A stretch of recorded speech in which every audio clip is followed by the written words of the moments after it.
So today we're starting talking about logarithms, logarithmic functions, which I know it probably looks pretty scary. I've never seen this before, more than likely. So we're just going to go nice and slow through it to not stress you out.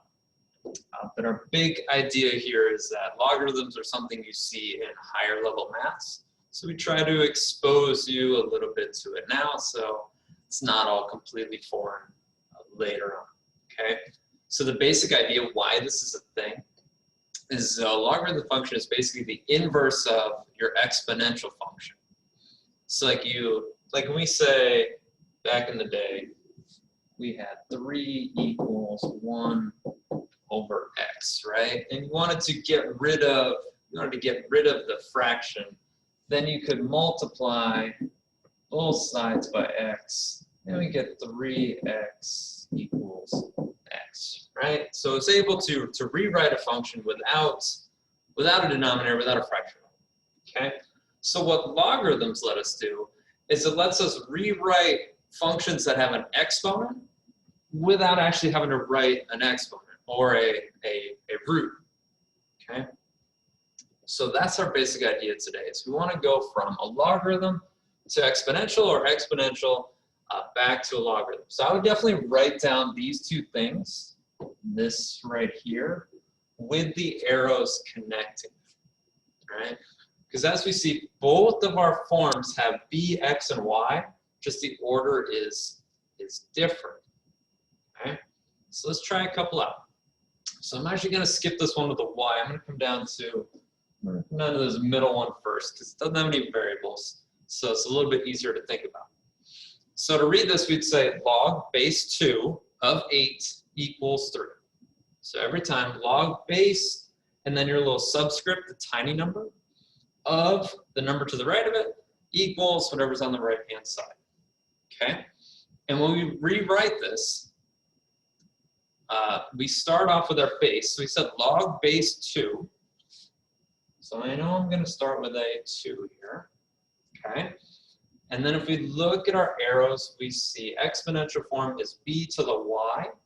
And in our logarithmic form, y is the number at the very end. So we say 2 to the third equals, and then we see our x after the log of b is what goes on the right-hand side of our exponential equation, and we get 8.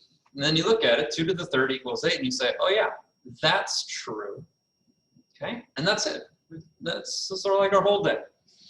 So you can also think of this when you see, like if it didn't give you the equals 3, if it just said, what is log base 2 of 8? It's basically saying 2 to what power equals 8?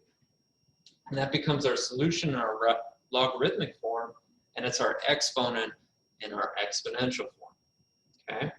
We don't have to solve anything today. We're just rewriting for today. So let's come back up to our first one. So log of 2, or log base 2 of 27 equals y. So again, since we said base 2, we write that as our base. And then the number on the right-hand side becomes our exponent. And then the number on the left-hand side gets moved over to the right. So log base 2 of 27 equals y is equivalent to 2 to the y power equals 27. Okay, not too bad. Again, I don't need to know what y is at this point. I'm just rewriting it. And then our third one, it's a fraction, but that's okay. So log base 4 of 1 over 256 equals -4. So again, log base 4, so 4 is going to be my base. The number on the right-hand side is going to be my power. The number on the left-hand side gets moved all by itself over to the right. So 4 to the -4th power equals 1 over 256. That sounds true, right? 4 times 4 is 16. 16 times 16 is 256. But it's a negative power, so we flip it over. Okay? And then we can do the same thing the opposite direction. So if we have an exponential equation, we want to rewrite it as a logarithm.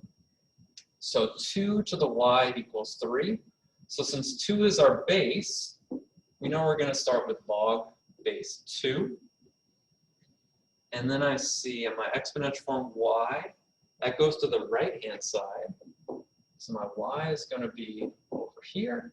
And then my 3, which started on the right-hand side, gets moved over to the left. So 2 to the y equals 3 is equivalent to log base 2 of 3 equals y. Okay?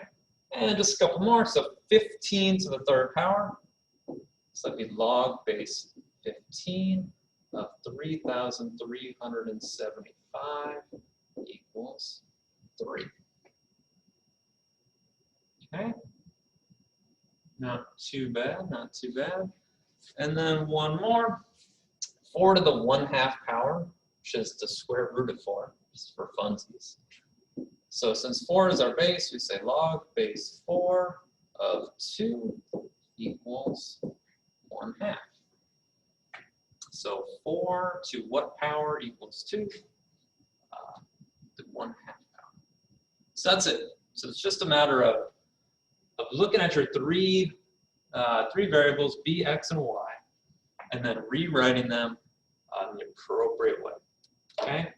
Now, before I let you go, just for fun, so you can check some of your answers here, if you go to your graphing calculator of choice, so you can actually put logarithms into the calculator, and there should be, you got functions, where is that? It's under miscellaneous. So you can do log A, and that'll give you this subscript here. So then I can put in, what was the first one we did? Log base 2 of 8. That's 78. And we see that gives us, that tells us 3. That was our first example, right? If you don't want to have to hit the functions button, you can actually type this one out. So you do log, and then here's the tricky part. I had to look this one up. I didn't know. If you do underscore, that's what gives you the little subscript. Then you can press 2, and then just press the right arrow to get back to your non-subscript. Not sure what that's called. And that way you can just type it out manually, so you don't have to click things. And you can use that to check your answers, unless of course there's a variable, in which case that won't work as well. All right, so try them out. Don't worry if you're still like, I'm not sure what a logarithm is, because we're going to be doing this for a couple weeks. So don't freak out yet. We're just taking little baby steps. All right, good luck.